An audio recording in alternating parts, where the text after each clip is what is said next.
What's up, you guys? Right here with another review. That's to the brand for sending me these to try out. These are some lash clusters, but they are multi-layer and they're so super fluffy. They are extremely natural looking. Let's open them up and I'll show you.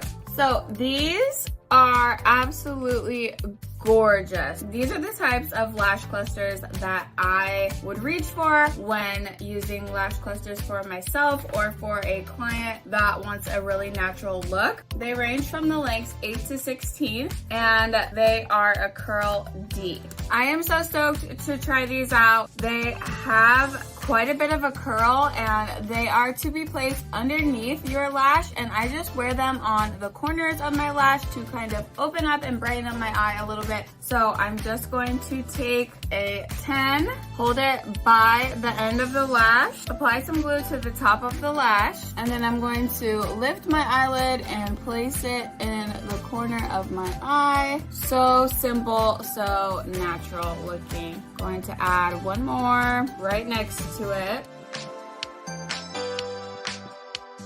With these super natural lashes, I like to add one underneath and one above my eye and kind of sandwich my lashes in the middle. So that's what I have done here. A little bit thicker over in this area. Now let's do the other side.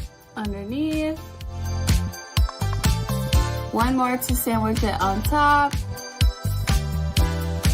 And there you have it. See how I just have a little bit of extra fullness and lift on the edges of my eyelashes. This is my main go-to look. I don't like to look like I am wearing fake lashes, but I do like a little bit of lift on the side. And so these natural vyrila lashes give me that exact look that I'm looking for. Are definitely something that I'm also going to be using on my clients. Working in commercial and film, you want them to look natural, as well as lots of times people request very natural lash looks.